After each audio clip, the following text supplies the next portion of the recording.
प्रिय विद्यार्थियों, मैं डॉक्टर वेद प्रकाश यादव आपका बहुत बहुत स्वागत करता हूं बीए पार्ट प्रथम भौतिक भूगोल की इस ऑनलाइन क्लास में। डियर स्टूडेंट्स, हमने गत वीडियो में हिमनद के ऊपर, हिमानी के ऊपर जो सामान्य परिचय है हिमानी से संबंधित, हिमानी के जो प्रकार हैं और उसकी जो गति है उसके ऊपर चर्चा की थी। और आज हम और एक महत्वपूर्ण व्याख्यान देने के लिए आपके सामने उपस्थित हैं। और महत्वपूर्ण जो व्याख्यान है वह भी हिमानी से संबंधित है। हिमानी में गति उत्पन्न होने के बाद उसके द्वारा 3 प्रकार के कार्य किए जाते हैं: अपर्दन, परिवहन और निक्षेपण। आज के इस व्याख्यान में हम आपको हिमानी द्वारा अपर्दन के दौरान जिन स्थल रूपों की रचना की जाती है उन स्थल रूपों का परिचय करवाएंगे। उन स्थल रूपों की कैसे रचना होती है, किस प्रकार की उनकी आकृतियां हैं, इन तमाम बातों को लेकर के इस आज के व्याख्यान में हम आपके सामने अपनी बात रखेंगे। तो आइए हिमानी के अपरदनात्मक स्थल रूपों पर हम चर्चा करते हैं। देखिए, हिमानी के अनेक स्थल रूप, हिमानी के अनेक प्रकार हमने इससे पहले पढ़े हैं। इनमें जो स्थल रूपों की दृष्टि से हम बात करें, हिमानीकृत स्थल रूपों की अगर बात करते हैं तो उनके निर्माण में जो सर्वाधिक योगदान है वह पर्वतीय अथवा घाटी हिमानी का होता है। हिमानीकृत अपरदनात्मक स्थल रूपों में सर्क है, हिमानीकृत घाटियां हैं, टार्न, अरेत, गिरिशृंग, कौल, नूनाटक, श्रृंग और पुच्छ, भेड़पीठ शिला, हिमसोपान, फियोर्ड इत्यादि अनेक स्थल रूप हैं जो आज तक अध्ययन किए गए हैं। यद्यपि हिमानी के अपरदनात्मक कार्यों का अभी भी और अधिक अध्ययन किए जाने की अति आवश्यकता है, उससे और नए स्थल रूपों की जानकारी हो सकती है, लेकिन वर्तमान तक जो अध्ययन किए गए स्थल रूप हैं उनमें मुख्य स्थल रूपों का नाम मैंने आपको यहाँ उल्लेख किया है। तो आइए इन तमाम स्थल रूपों के ऊपर हम संक्षिप्त चर्चा करते हैं जो आपके पाठ्यक्रम में एक महत्वपूर्ण भूमिका निभाते हैं। सबसे पहले हम हिमानीकृत घाटियों की बात करते हैं। अनेक विद्वानों का यह मत है कि हिमानी स्वयं अपनी घाटी का निर्माण नहीं करती है, बल्कि जो पूर्ववर्ती नदी घाटी हैं उन्हीं का अपर्दन के द्वारा स्थानांतरण करती है और नई घाटियों का निर्माण उन पूर्ववर्ती घाटियों में ही होता है। 2 घाटियां मुख्य रूप से हिमानी से जुड़ी हुई हैं। एक यू आकार की घाटी है और एक लटकती घाटी है, जिनको यू शेप्ड वैली और हैंगिंग वैली के नाम से इंग्लिश में हम जानते हैं। यू आकार की घाटी की अगर बात करें तो इसकी शक्ल यू अक्षर के समान होती है। अंग्रेजी का जो यू अक्षर है उसके समान शक्ल होने के कारण ही इसको हमने यू शेप्ड वैली या यू आकार की घाटी नाम दिया है। इसकी तली सपाट होती है, जैसा यू अक्षर में यू की तली यदि हम देखें तो वो सपाट है, चौरस है, और इसके जो पार्श्व हैं यू के वो खड़े होते हैं। तो ये घाटी भी, इसकी तली सपाट होती है और इस घाटी के पार्श्व खड़े होते हैं, सीधे ढाल वाले होते हैं, खड़े ढाल वाले होते हैं। ये जो घाटियां हैं ये हिमानी की अपघर्षण और उत्पाटन क्रियाओं के द्वारा बनती हैं। हिमानी की अपघाटन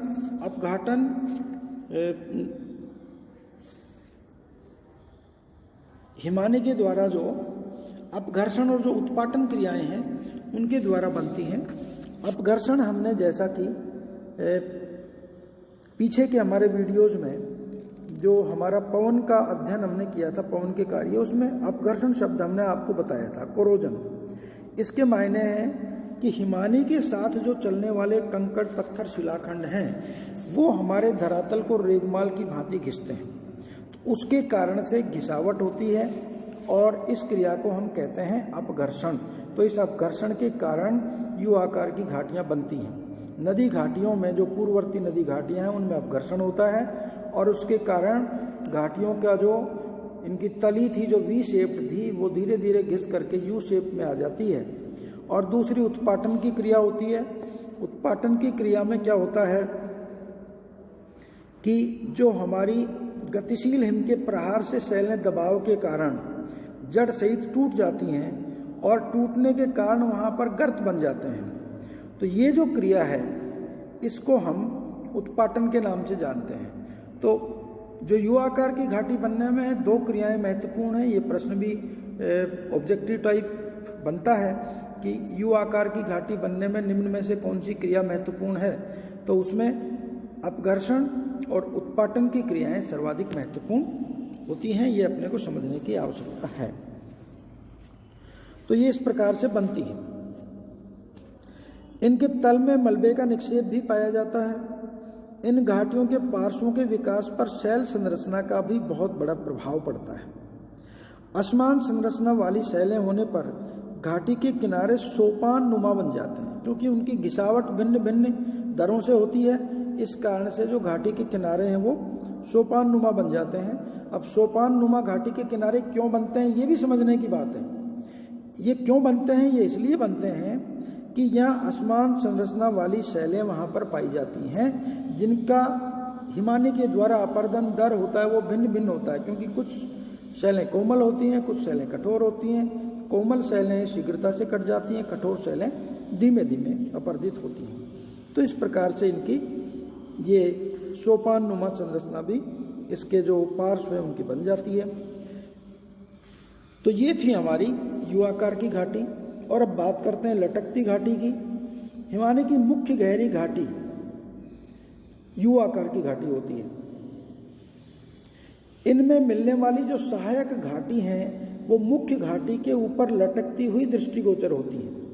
मुख्य घाटी में कल्पना कीजिए अगल बगल से दूसरी सहायक घाटियां आकर के मिल रही हैं और मुख्य घाटी हमारी गहरी है, तो सहायक घाटियां उसके ऊपर लटकती हुई दिखाई देती हैं। हिम जब तापमान अधिकता के कारण पिघल जाता है तो इस स्थान पर प्रपात का निर्माण हो जाता है। और इनकी उत्पत्ति की बात अगर हम करें तो वो भी थोड़ी विवादास्पद है, लेकिन इसको लेकर के अधिकांश जो लोग मानते हैं वो मानते हैं कि मुख्य हिमानी घाटी नदी निर्मित होती हैं और सहायक घाटियों का निर्माण अधिक ऊंचाई पर बनने वाली हिमानियों के द्वारा होता है। तो लटकती घाटी का मतलब हुआ कि मुख्य हिमानी में यू आकार की घाटी में उसके पार्श्वों से आकर के जो सहायक हिमानियाँ मिलती हैं उनका चूंकि वो लटकती हुई दिखाई देती हैं इसलिए इनको लटकती घाटी के नाम से जानते हैं।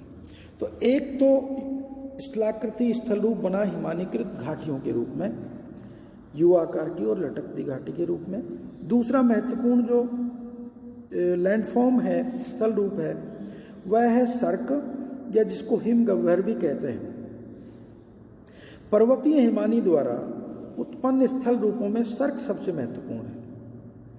यह एक गहरी आराम कुर्सी की जैसी आकृति का होता है।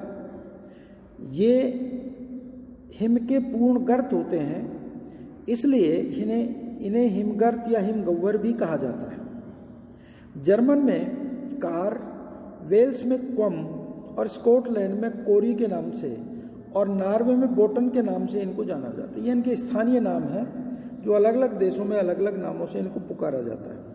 यदि हम इनके आकार की बात करें तो आकार की दृष्टि से ये अनेक प्रकार के होते हैं। साधारण सर्क हो सकता है, संयुक्त सर्क हो सकते हैं, मतलब कई सर्क मिल जाते हैं, लटकते हुए सर्क भी होते हैं और निवेशन सर्क के रूप में भी ये दिखाई देते हैं। इस सड़क की निर्माण प्रक्रिया को लेकर के अभी तक बहुत विवाद है। अभी तक स्पष्ट नहीं है कि इनका निर्माण किस प्रकार से होता है। अलग अलग विद्वानों ने अलग अलग संकल्पनाएं इनके निर्माण से संबंधित प्रस्तुत की हैं। ये अभी BA पार्ट फर्स्ट के विद्यार्थियों के लिए बहुत गहरा अध्ययन हो जाएगा और विस्तृत भी ज़्यादा हो जाएगा, इसलिए यहाँ हम इसका जिक्र नहीं करेंगे।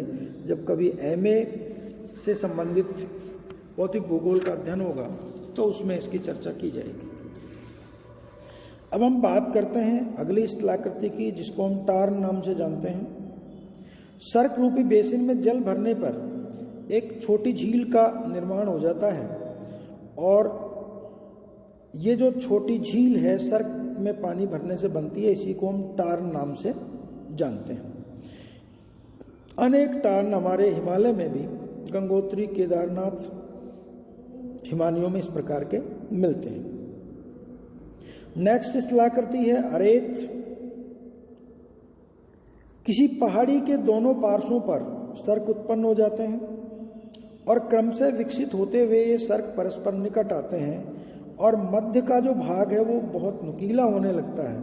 अंत में ये अत्यधिक नुकीली जो शिखर विकसित हो जाती है, जिसके पार्श्व कंधे आरे के समान नुकीले होते हैं।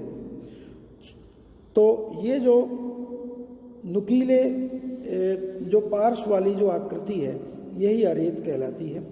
संयुक्त राज्य अमेरिका में इनको कंकत कटक के नाम से भी जाना जाता है। तो ये अरेत एक महत्वपूर्ण स्थलाकृति है।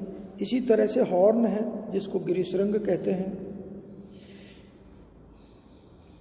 किसी पहाड़ी के पार्श्वों पर कई सर्क बन जाते हैं और निरंतर अपघर्षण की क्रिया के द्वारा ये क्रमशः पीछे हटते जाते हैं। तब उनके परस्पर मिलने से एक ऐसी आकृति बनती है जो पिरामिड सदृश होती है। ये जो पिरामिड सदृश आकृति है नुकीली चोटी वाली बनती है। इस नुकीली चोटी वाली पिरामिड सदृश आकृति को ही हॉर्न के नाम से या गिरिशृंग के नाम से जाना जाता है। तो ये एक स्थलाकृति बनती है।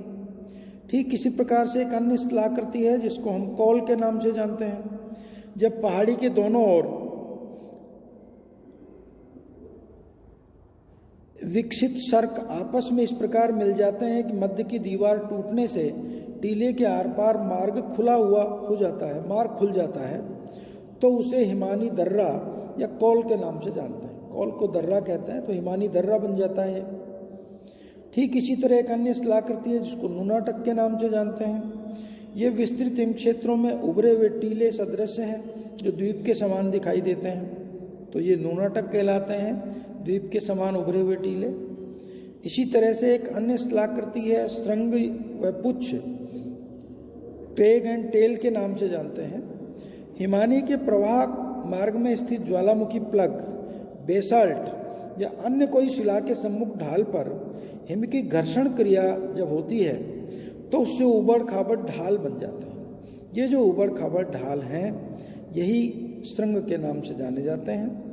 विमुख ढाल पर हिम सरलता से उतर जाता है। यहाँ पर मंद और सम ढाल उत्पन्न हो जाते हैं। इसको हम पुच्छ के नाम से जानते हैं। तो ये श्रृंग और पुच्छ है। एक तरफ श्रृंग है जहाँ ढाल तीव्र है, दूसरी तरफ पुच्छ है जहाँ पर ढाल मंद होता है, सम होता है। अन्य स्थलाकृति है मेषशिला या भेड़पीठ का, रॉस मोटोने के नाम से जानते हैं इंग्लिश में। हिमानी के प्रवाह मार्ग में स्थित जो आधार शैलें हैं उन आधार शैलों में उभरे टीले स्थित होते हैं। तब सम्मुख ढाल के ऊपर अपघर्षण की क्रिया हो जाती है और उस अपघर्षण की क्रिया के कारण चिकना और सपाट ढाल उत्पन्न हो जाता है। लेकिन इसके विमुख जो ढाल है उस पर अपघटन की क्रिया से उबड़ खाबड़ ढाल उत्पन्न हो जाता है। समझिए, जो सम्मुख ढाल है उसके ऊपर अपघर्षण की क्रिया से चिकना और सपाट ढाल बनता है और विमुख ढाल पर उबड़ खाबड़ ढाल उत्पन्न हो जाता है। यह जो आकृति है, एक तरफ तो चिकना ढाल और दूसरी तरफ उबड़ खाबड़ ढाल, ये कुल मिलाकर के ऐसी दिखाई देती है कि जिस प्रकार से भेड़ की पीठ की आकृति होती है वैसी ये लगती है। तो इसलिए इसका नाम ही रखा गया भेड़ पीठ का रॉस मोटोने मेषशिला। और एक अन्य स्थलाकृति है हिमपात्र या हिमसोपान। ये विशाल हिमपात्र नदी घाटी में हिमानी अपर्दन से बनते हैं। पर्वतीय ढाल पर अनेक सोपान बन जाते हैं जिनको हम दैत्याकार सोपान के नाम से भी जानते हैं। विशाल होने के कारण इनको दैत्याकार सोपान कहते हैं। सीढ़ियां बन जाती हैं तो इनको दैत्याकार सोपान के नाम से जाना जाता है। ठीक इसी प्रकार से एक और स्थलाकृति है फ्योर्ड। बहुत ही मशहूर महत्वपूर्ण स्थलाकृति है फ्योर्ड। ये फ्योर्ड क्या है इसको समझने की जरूरत है। इस पर कई बार प्रश्न आते हैं। कॉम्पिटिटिव एग्जाम्स में भी फ्योर्ड को लेकर के कई बार आए हुए हैं प्रश्न। ये निमग्न हिमानीकृत घाटियां हैं। निमग्न का मतलब जल से ढकी हुई। ये निमग्न हिमानीकृत घाटियां हैं जो विशेष रूप से न्यूजीलैंड, नॉर्वे, ब्रिटिश कोलंबिया जो है, ब्रिटिश कोलंबिया, वहाँ चिली, लेब्राडोर इत्यादि में देखने में अधिक पाई जाती हैं। इनकी उत्पत्ति के बारे में एक मत नहीं है विद्वान, कई मत प्रचलित हैं। एक मत के अनुसार हिमानी द्वारा सागर तल के ऊपर घाटियों का निर्माण होने के पश्चात उनके जलमग्न होने पर फ्योर्ड उत्पन्न होते हैं। एक मत ये कहता है कि हिमानी द्वारा सागर तल के ऊपर घाटियों का निर्माण होता है और ये घाटियों का निर्माण होने के पश्चात ये घाटियां जलमग्न हो जाती हैं तो उनसे फ्योर्ड उत्पन्न होते हैं। दूसरा मत ये कहता है कि हिमयुग में सागर तल के नीचा होने पर हिमानी द्वारा घाटियों का निर्माण हुआ। सागर तल नीचा हुआ। दोनों मतों में बिल्कुल मत भिन्नता है। दूसरा मत कहता है कि हिमानी जब हिमयुग आया तो सागर तल नीचा हो गया और सागर तल नीचा होने से हिमानी द्वारा घाटियों का निर्माण हुआ। बाद में सागर तल ऊपर उठ गया और सागर तल के ऊपर उठने पर हिमानीकृत घाटियां जलमग्न हो गईं। एक और भी मत है इसको लेकर के। फ्योर्ड की उत्पत्ति ये तीसरे मत के अनुसार विवर्तनिक कारणों से सागर तटीय भागों में भ्रंशन क्रिया से हुई। भ्रंशन क्रिया से ग्राबेन के जलमग्न होने से ये घाटियां बनी। ये तीसरा मत है। तो हमारा कहने का आशय यह है कि फ्योर्ड की रचना कैसे होती है इसको लेकर के तो अभी तक एक मत नहीं है विद्वान, लेकिन फ्योर्ड ये निमग्न हिमानीकृत घाटियां हैं, ये हमें समझने की ज़रूरत है और विशेष रूप से New Zealand, Norway, British Columbia, Chile, Labrador आदि क्षेत्र में पाए जाते हैं। ये हमें समझने की ज़रूरत है। तो ये अनेक स्थलाकृतियाँ थी जो फ्योर्ड से संबंधित और अन्य हमारी रोसमूटों ने श्रृंगपुच्छ, नूनाटक, कौल, अरेत, ग्रीसरंग, टार्न, सर्क, हिमानीकृत जो घाटियां हैं, यू आकार की घाटी और लटकती घाटी, ये महत्वपूर्ण हमारी अपरदनात्मक स्थल रूप हैं जो हिमानी के द्वारा निर्मित होते हैं। तो अगर प्रश्न आता है तो इसमें एक निबंधात्मक प्रश्न यूँ भी बन सकता है कि हिमानीकृत अपरदनात्मक स्थल रूपों का विवेचन कीजिए, इन पर प्रकाश डालिए या इनकी रचना को समझाइए।